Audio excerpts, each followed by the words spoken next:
Perkenalkan, nama saya Syefila Meilani Putri. Di sini saya akan mempresentasikan mengenai nilai tambah pendidikan dalam dimensi makro Kabupaten Banyumas.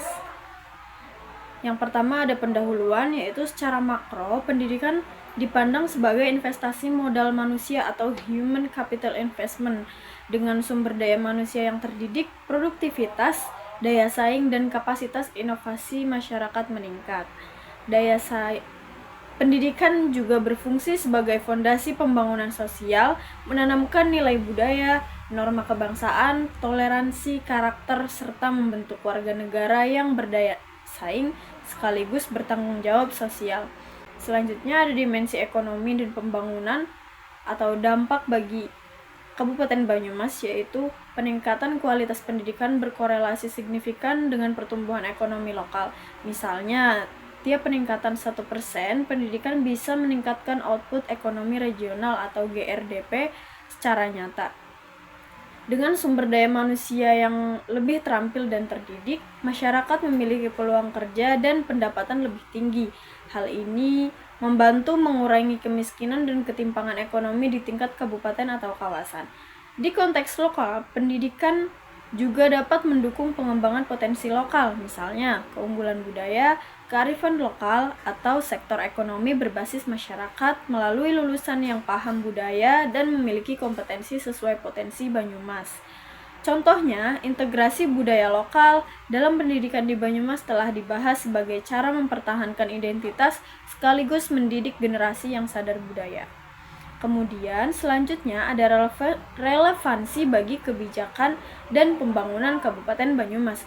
Yang pertama, pemerintah Kabupaten Banyumas sendiri mengakui pentingnya pendidikan dalam meningkatkan indeks pembangunan manusia atau IPM. Peningkatan kualitas dan akses pendidikan disebut sebagai kunci utama untuk menaikkan IPM di Banyumas.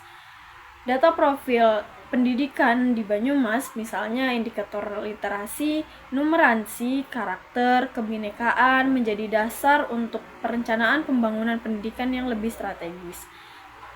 Dengan perencanaan yang baik, termasuk pelibatan masyarakat, pemerataan akses, peningkatan kualitas guru, integrasi budaya lokal, dan kurikulum, pendidikan menjadi instrumen transformasi jangka panjang, bukan hanya sektor mengajar, tetapi fondasi pembangunan kabupaten.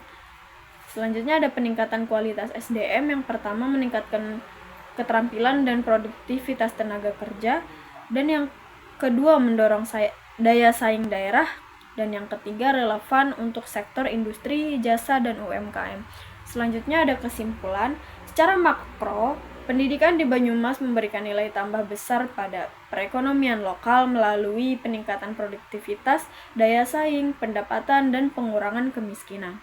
Kemudian yang kedua, ada pengembangan sumber daya manusia, generasi yang kompeten, adaptif, berpikiran maju, dan mampu bersaing di era modern. Dan yang ketiga, kohesi sosial dan kultural, menumbuhkan toleransi, memperkuat identitas lokal, menjaga kebinekaan, serta nilai-nilai kebangsaan. Dan yang terakhir, ada pembangunan berkelanjutan, yaitu pendidikan sebagai fondasi pembangunan jangka panjang, tidak hanya ekonomi, tapi juga sosial dan budaya. Sekian presentasi dari saya, kurang lebihnya mohon maaf. Terima kasih. Wassalamualaikum warahmatullahi wabarakatuh.